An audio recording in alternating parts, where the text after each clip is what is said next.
Peter, a very warm welcome to the show. Thank you so much for joining us. An absolute pleasure to be here. And have you come all the way from Belgium today? I did, yes, and I'm going back this evening. Okay, well, have a very safe journey. But Thank you. Thankfully, we've got you just before you go. Now, for those listeners who may not know who you are, can you give us a brief bio? Sure. So I'm a technologist by training. I had the pleasure to do a number of technology startups when I was younger.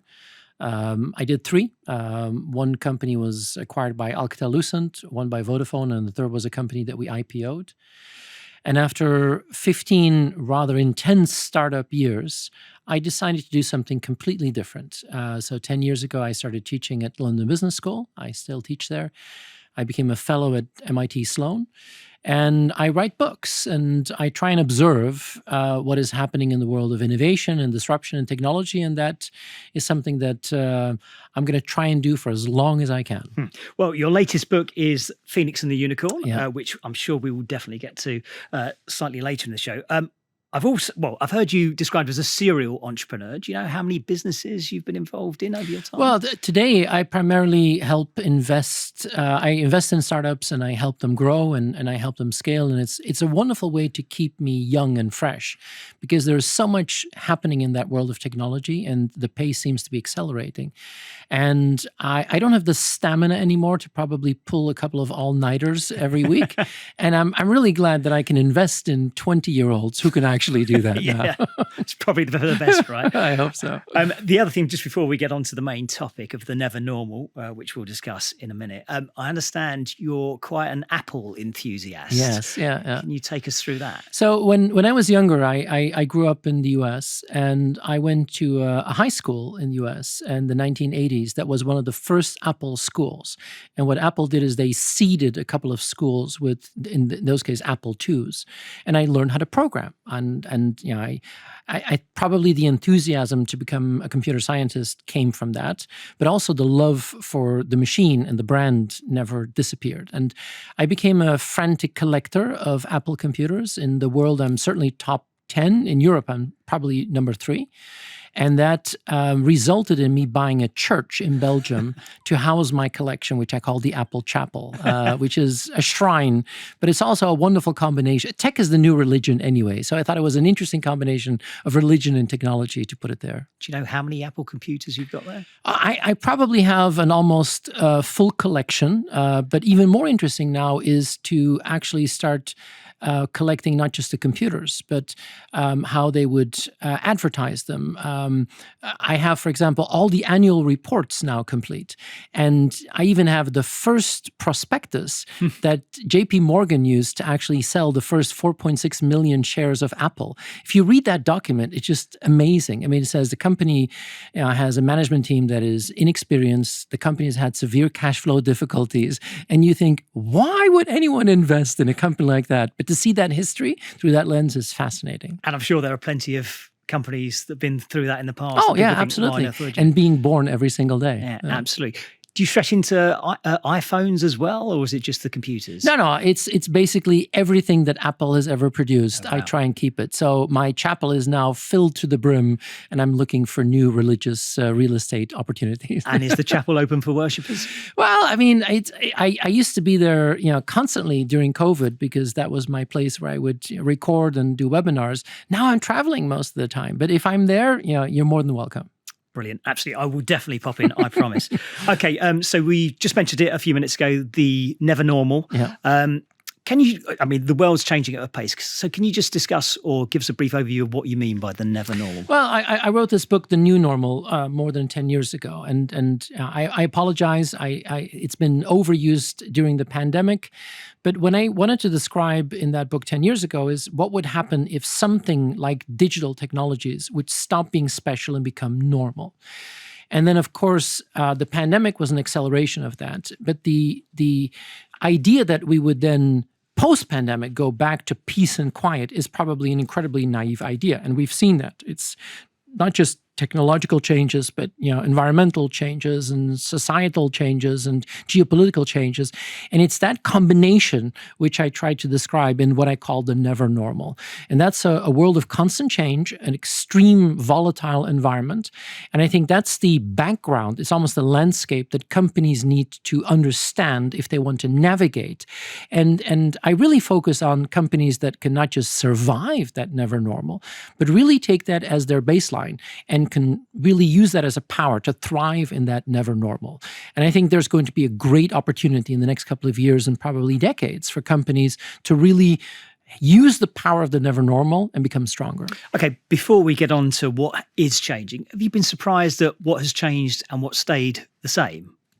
I mean, there are a couple of things that keep surprising me, and I always use the power of S-curves. And an S-curve is something is strange in the beginning. It starts to grow very slowly, and then all of a sudden, boom, it becomes absolutely normal.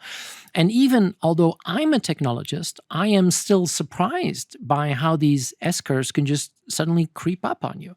And maybe the best example that we've seen recently is what happened in the world of AI with generative AI. When ChatGPT burst onto the scene on the 30th of November in 2022, most people had never even heard of generative AI. And then within weeks, it became the absolute buzz. And I think a big part of the adoption was that so many children started to use it to do their homework. And I think probably a lot of parents thought, well, what are you using to write an essay or to write a paper? But to see that massive adoption is a great example of this incredible speed. At the same time, we have seen some things that aren't actually following these S-curve patterns. Look at, for example, the hype we had the last couple of years around self-driving cars. I really would have hoped that we would have self-driving cars by now, but it turns out that's a little bit more difficult to actually get into mainstream. So there is an irony that some things can happen really quickly and just surprise you.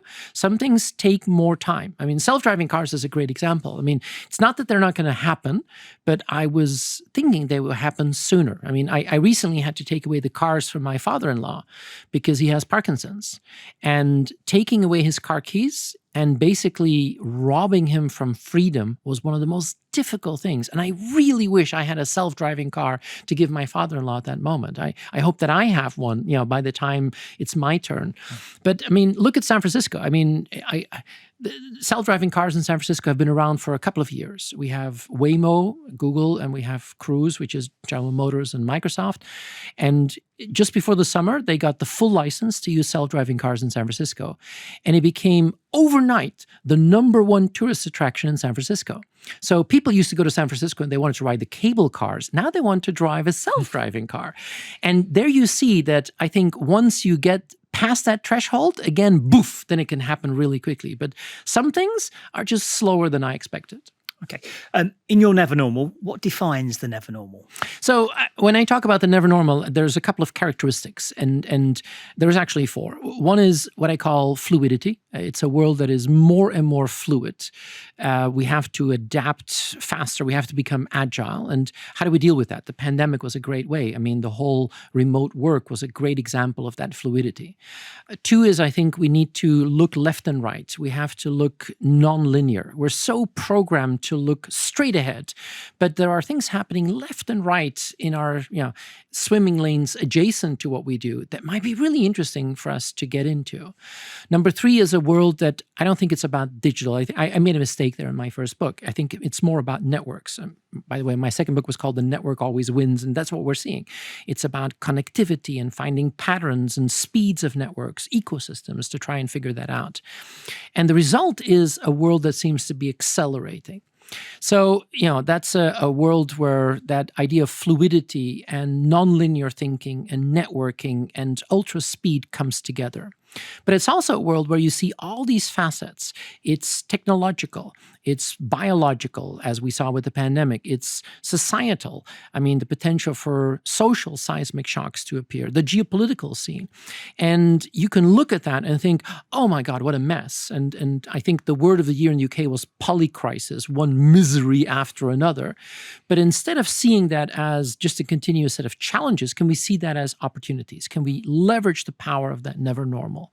And I love the analogy of whitewater kayaking. I don't know if you've ever done it, but I was mortified. I thought, I'm going to die. The water, the rocks, it could all kill you. But then I had an amazing instructor who showed me how to use the power of the water to become more agile in my kayak. And this idea of actually, can you leverage that brute force of the never normal? And as a company, can you become more agile? And I think that's what companies need to learn. And for that, I think they really need to understand that never normal first. And do you think humans are equipped to handle the never normal? That's a brilliant question. And then the next part of that question would be, to what extent, or is there a limit to this?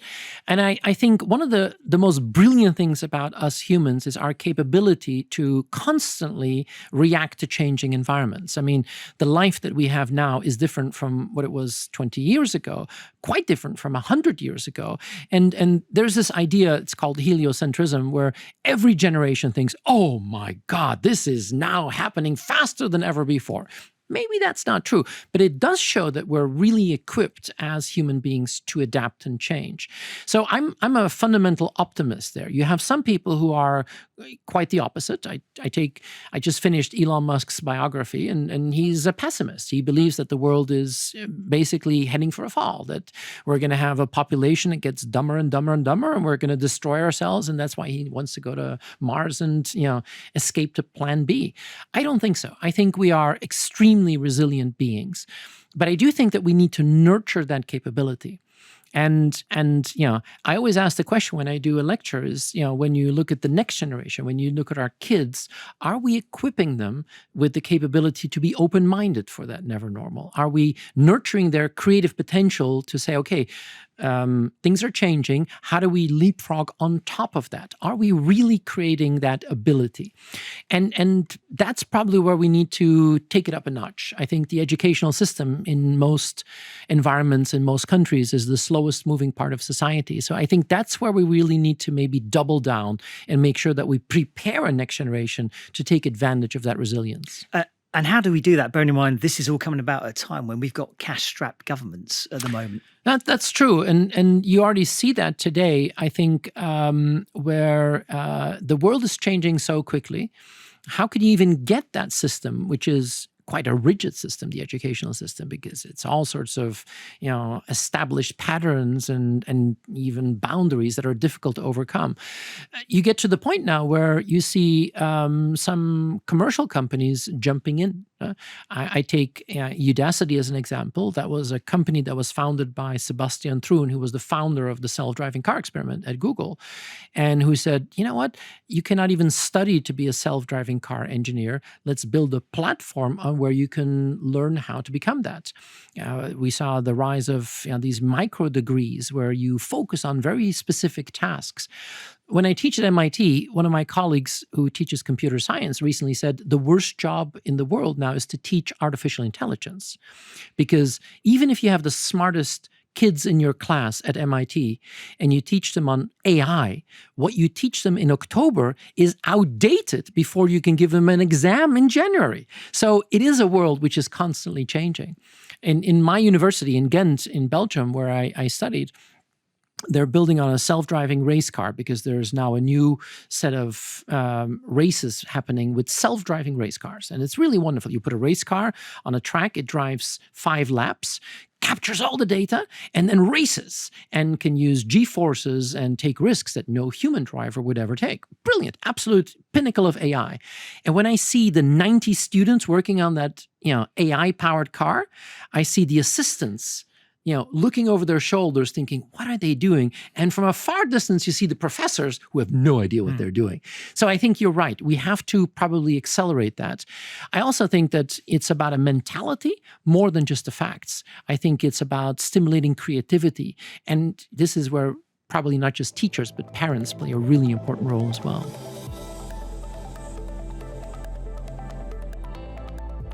Yeah, it sounds like you're less man versus machine than man works with machine. I'm very much pro man plus machine. I really believe in that combination. I saw a recent study at MIT where they looked at all the jobs in the world and looked at, in the next 20 years, what are the jobs that are most likely to be replaced by an algorithm. And one of the jobs that I found really interesting was accountants. And they said, well, I don't know what the statistic actually means, but they said 94% of the accountants have a chance of being replaced by an algorithm in the next 20 years. And when I talk about this, many people say, oh my God, then it's really stupid to study to be an accountant. And I don't think so. I think what that number means is that we probably don't need the accountants that we have today. We're going to need a next generation accountants who might understand how to use the power of code and algorithms and data. And I think we can probably leapfrog in that profession of accountancy to build the next generation of accountants that we're going to need. We're always going to need people who understand, are we doing well financially? Are we actually, are our books in order? But the way that we're going to use tools for that is dramatically going to change, almost in every profession. And so it also sounds like that you're not too worried about the algorithms getting out of control, a bit like the Terminator 2. Yeah, I mean, there's a significant group of people who believe that we're doing something that is really scary. I mean, people like Nick Bostrom, for example, at Oxford, they basically have a theorem that once machines become smarter than us, we have a snowball's chance in hell to survive. I'm not that pessimistic. I think that if we can, as humans, reinvent ourselves, I think it can be a magical combination. But we might have to build in the ethics or the guardrails or the guidelines to make sure that these technologies evolve and that we can build some, human elements into that. So I think we have all the capabilities to control that and to make sure that it doesn't happen. Now, by the way, in San Francisco, the number one thing that people use socially is they ask, what is your P-doom number? So it's the probability that doom's going to happen, that this AI is going to take over the world. And you actually have people in salons in San Francisco saying, oh, what's your P-doom? Oh, my P-doom's 5% or 7%. I don't believe in that. I think we still have the capability now to build it in, to control it, and to actually build a better combination of man and machine. Yeah, you hinted on regulation and control there. And we're also talking about children at school getting the right education. Do we have the right people in charge at the moment to be able to handle that control of all this new technology? Well, a fundamental problem that we have there is that when you look at regulation, a lot of that is localized because whether it's, I don't know, take the example of medication, the FDA in the US or the European Medicine Agency in Europe, but we have local regulation. But more and more, when we talk about some of these big themes that are emerging, they're global phenomena. And I think I call a lot of these players Godzillas because they seem incredibly powerful. And what we tend to do is we try to shoot them down, but has no effect on these Godzillas. And I think that's why because we're using local regulation on global phenomenon, and that's probably something that we have to rethink. Unfortunately, at this moment, we don't have a lot of global mechanisms to regulate that. We don't have global mechanisms to try and control that. And I think that's going to be a real big challenge in the 21st century. Can we build the mechanisms to do that? I mean, we have things like the United Nations, which were basically created after, wars and atrocities that we, and I don't remember, I think it was the second secretary of the United Nations who said, we didn't build the United Nations to take us to heaven, but to save us from hell. But I think we're going to need more of those global mechanisms where I don't think we should build regulation that slows us down. You cannot do that in this world, but we're going to need to tackle with different weapons than we have today because local regulation clearly doesn't cut it. So does that mean there may not be as much room for traditional politicians in the never normal? Could it be data scientists maybe? Well, there's a couple of people who said, why don't we take some of these AIs and let them solve the political challenges? Would they be better than real politicians or not? I do think we have a challenge that I think we probably have not hired our best and brightest into political office in a lot of geographies around the world over the last decades, and that's beginning to show. And I think at the same time, we have, of course, our political cycles, which are very, very short, and our capability to think long term with these types of impacts, we've basically hollowed that out, and I think that's something that we're going to have to really reinvent if we want to use the power of this to the fullest. And how are you finding companies are dealing with this never normal? Well, I think when you look at that never normal, you can often think, oh, it's a pretty scary environment. I think the naive idea is to think that, oh, this is just going to die down. It's going to, just eventually it will calm down. That's not going to happen. I think it intensifies. And what it means is that some of the fundamental things that we use as rules or governance or mechanisms that we have taken from the 20th century are maybe not applicable anymore. I mean, I always joke when I give a lecture to the MBA students that I applaud them for taking a class which tells them everything about 20th century tactics. I mean, that's typically what we still teach managers. But in the 21st century, that idea of volatility and uncertainty becomes mechanisms that we have to understand better.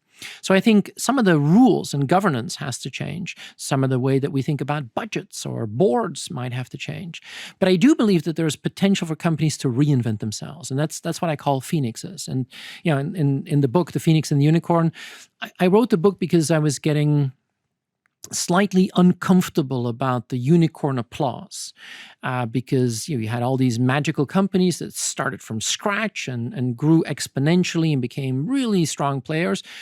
Now the unicorns are in trouble and zero interest rates have gone away. And that whole phenomenon of unicorns is being challenged. The venture capital scene has changed profoundly in the last 18 months. But I think after a decade of applause for the unicorns, we now see a lot of phoenix opportunities. And those are traditional companies who can reinvent themselves. Companies who have history, who have legacy, who have battle scars, but actually can use that wisdom to become stronger.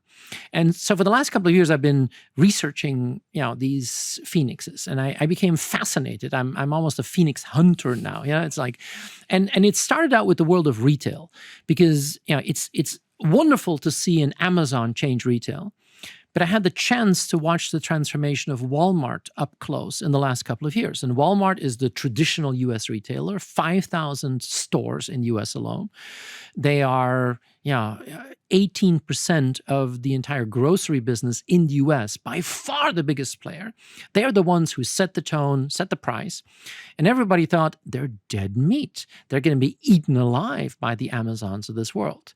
And that was my first idea as well. And then I saw how this company could reinvent itself, use innovation and technology to become stronger.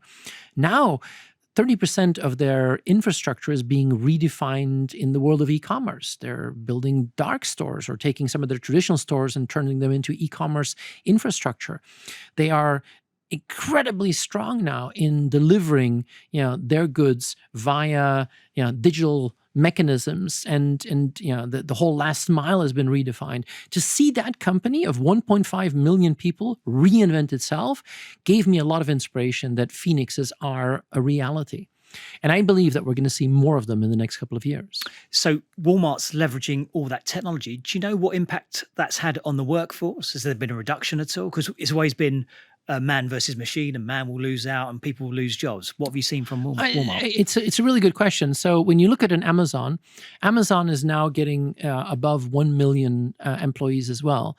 But Amazon has an extremely volatile workforce. So they go through that 1 million very quickly. They need to rehire a lot of people. It's an incredible intensity. And I think, honestly, Amazon fundamentally, if they could replace all the humans with robots, they would probably do it in a heartbeat. Walmart is completely different. Walmart really believes in that power of humans. And one of the things that they're doing is they're actually reskilling a lot of their employees that are not going to be customer facing in a normal store, but might work in last mile delivery or in e-commerce. Walmart is now reskilling almost 1 million of their people to still be relevant in that new version of themselves. And that's why I think this is a company that really believes in people and that believes in that man and machine. And that's why I really like them as a phoenix. They're not just out to destroy and disrupt. They're there to reinvent and actually become stronger, and not just for their shareholders, but also for, their associates as well.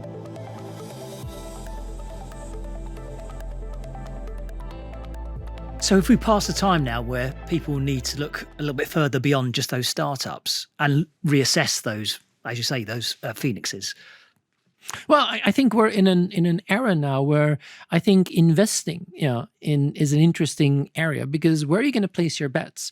And a lot of people did very well by putting their bets in the unicorns in the last decade. I mean, some of these companies just went from zero to boof, $1 billion valuation in just record time. By the way, a lot of those unicorns are in trouble now. I mean, a lot of them are zombie-corns. They had that magical valuation, but cannot sustain that anymore. There's a lot of painful down rounds that are happening. The venture capital industry is redefining itself. I think we're now in a situation where we have to look for Phoenix opportunities. And not everyone is going to become a Phoenix. I mean, not every traditional company with a long history and battle scars is going to reinvent itself. But I think, what are those opportunities? And it might be an opportunity for some players to actually use the power of disruptive innovation, become stronger versions, and even grab more market share or become more relevant. And that's why I became, as I said, a Phoenix hunter. You see them everywhere. I mean, a company like Hermès, for example, the French luxury goods company, is a brilliant example. And I only learned their history, because you dive in. But this is a company that has a history of more than 100 years. And the original founding of Hermès is as a saddle maker. Founder of Hermès says, I want to be the best luxury saddle maker in Paris. That's what he did. Son takes over, second generation, and what typically the second generation does in a family business is scale, right? So the second generation says, my dad built the best luxury saddle maker in Paris. I want to take it to become the best luxury saddle maker in Europe. Then the third generation typically screws up. And the grandson of the founder actually first says, I want to have an open mind, look at, what is happening. He went to the US in the early 1900s, and he saw two things. First, he saw the first automobile. And he realizes that making saddles for horses might not be the best long-term chance. Second thing is he sees the zipper, which was a revolution by then. By the time he gets back to Paris, he's actually, he has the exclusive rights to use the zipper in continental Europe.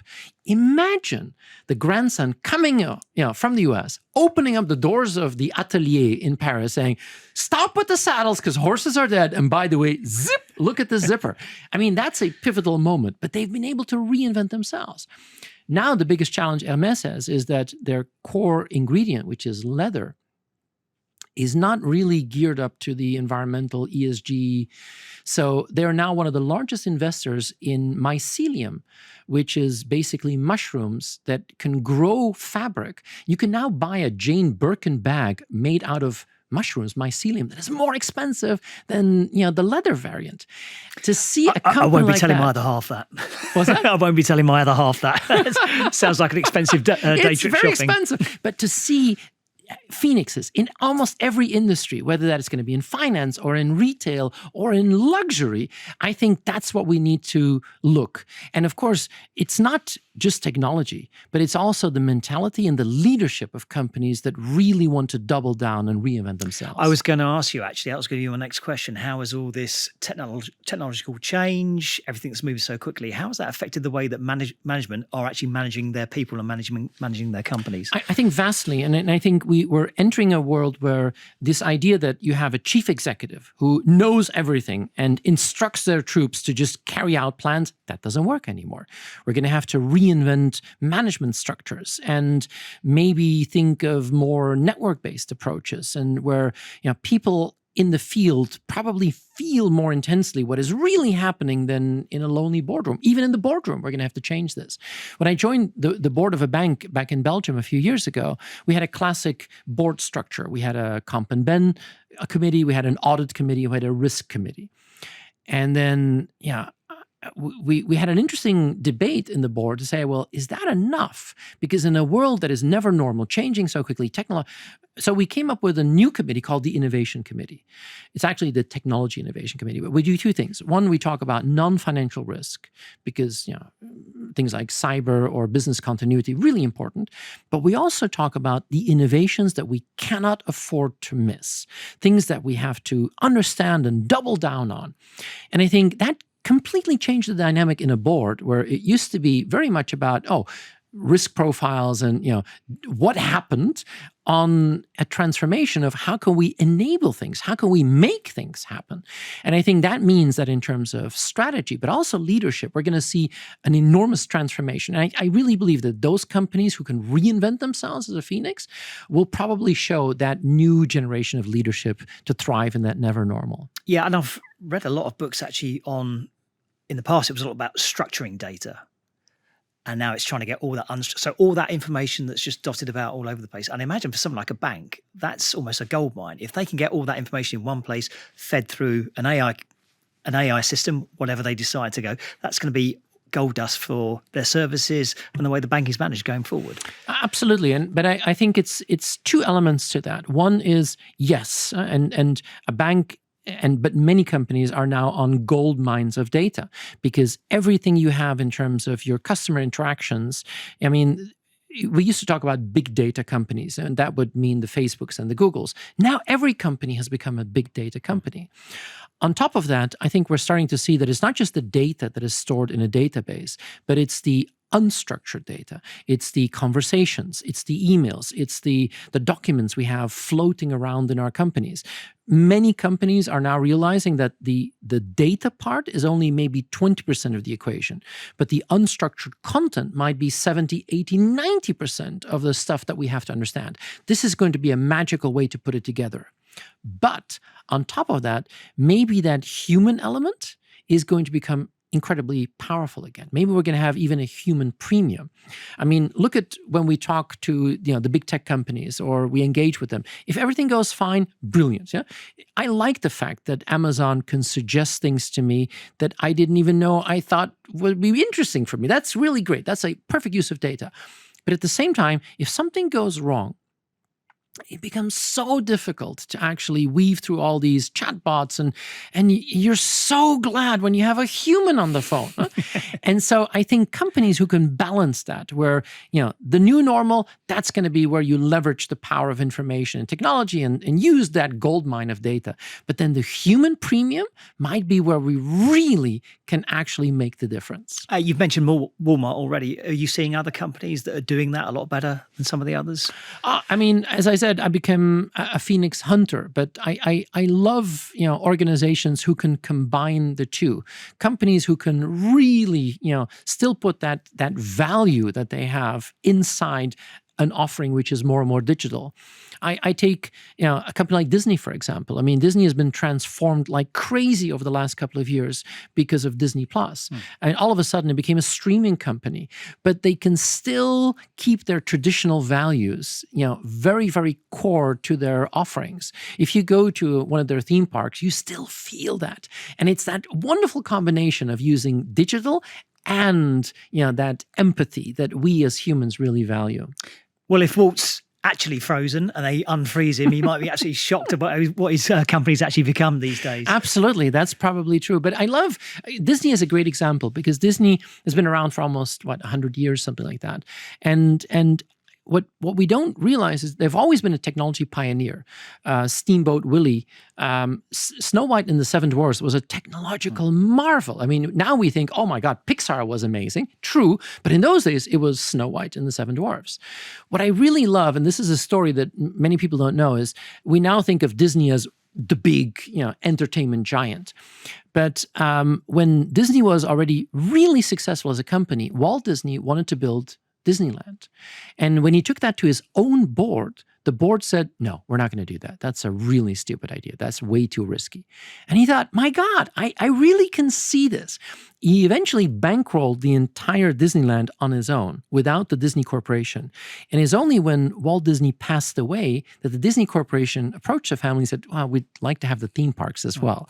And I love that. I mean, imagine that you start your own company and at a certain moment you bring a brilliant idea to the board and the board says, no, way too risky. Yeah. That, I think, clearly shows the battle scars. But now Disney is, they made a big bet. They're really competing with Netflix. But at the same time, it shows because, I mean, the investments they had to make, that's why we had Bob Iger coming back as the CEO that now has to, reinvent it yet again. And that's what I love. But companies who can combine that, where they take their values and then use the power of disruption, become a stronger version of themselves, I think that's the future.